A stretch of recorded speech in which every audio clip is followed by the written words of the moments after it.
Aí ele diz, porque eu pulei. Eu falei, mas me conta aqui, de onde é que você está tendo essa visão? Você, para poder ver isso, você está onde? Você está no alto, assim de cima, do lado de cima da panela, ou você está à esquerda, ou está à direita? Me conta a sua posição. Ele falou, parece que eu estou flutuando sobre a panela. E aí eu digo, bom, se você está flutuando, é muito interessante isso, né? Esse você que está flutuando não tem peso, não é isso? Não tem peso. E me conta uma coisa, se não tem peso, então você pode flutuar para mais alto, pode subir um pouco mais?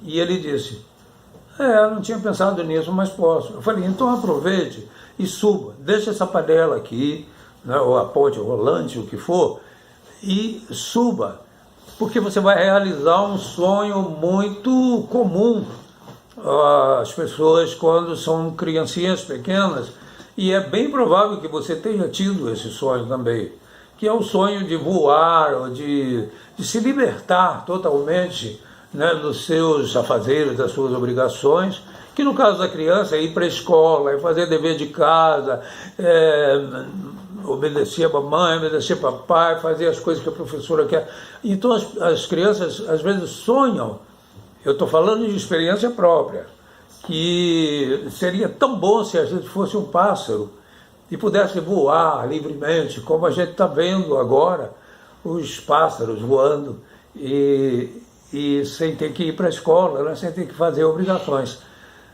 Aí então ele falou, essa ideia é muito interessante, e foi subindo. Eu pedi ele para ir subindo, ele foi subindo.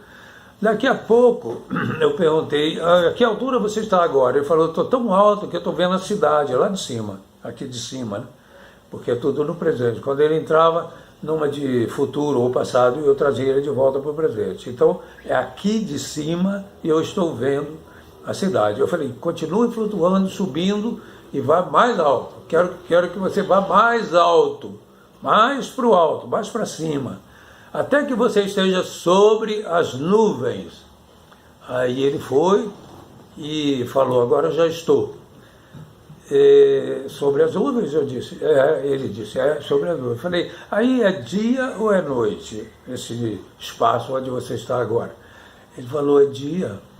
Então procure o sol, foi o que eu falei, procure o sol e me conta a hora que você encontrá-lo. Ele falou, mas eu já estou vendo, ele parece que está nascendo, que eu estou vendo ele lá no horizonte. E aos pouquinhos ele vai subindo. Então é amanhecer, você está vendo o sol quando ele está surgindo, amanhecendo. Deixa ele vir para ficar mais alto e mais próximo de você, né? Quer dizer, mais a pino. E observe como você recebe os milhares de raios solares, né, que são dirigidos a você. Porque você aí agora, você está recebendo a luz do sol e você sabe que são milhões, trilhões talvez de raios que vêm na sua direção.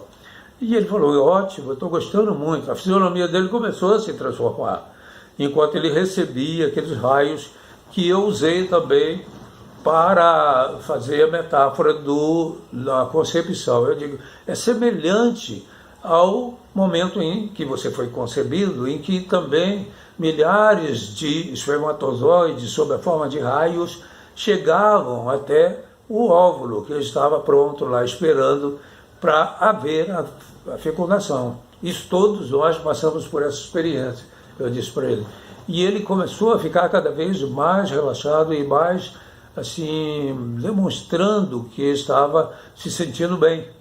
Embora eu não perguntasse, né, como você se sente, mas ele demonstrava com a fisionomia dele que ele estava se sentindo bem com essa ideia.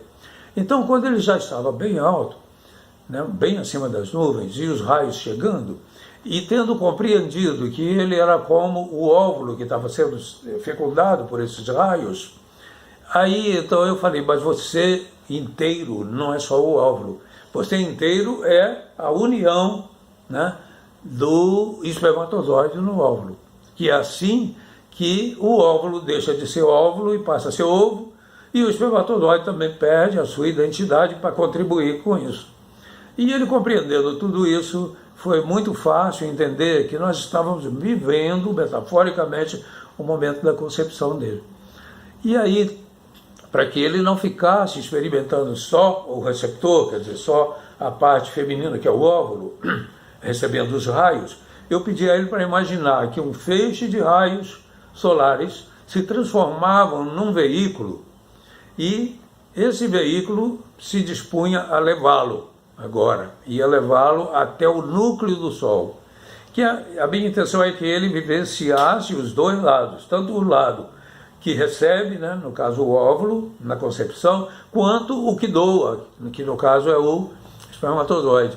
E ao chegar, né, ao núcleo do Sol, eu pedi a ele que entrasse para lá, que ele não tinha nenhum perigo de se queimar. O que poderia se queimar, que era o corpo, tinha ficado lá na panela. Então aí ele entrou e se transformou.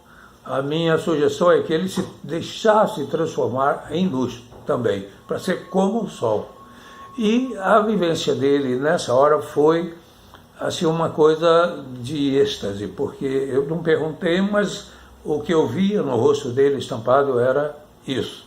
E ele disse que realmente ele estava se sentindo maravilhosamente bem e que ele se sentia luz, como luz. Eu falei, você sente como luz, então veja como você pode mandar luz e os seus raios, né, que agora você é, como o Sol, você faz parte do Sol, mandar os seus raios de luz para lá para a Terra, para as pessoas e coisas que você acha que precisam de luz. Aí ele disse, mandou para a mãe, mandou para o filhinho dele, mandou luz também para as pessoas do trabalho, e finalmente ele não se lembrava de mandar luz para a mãe do filho dele.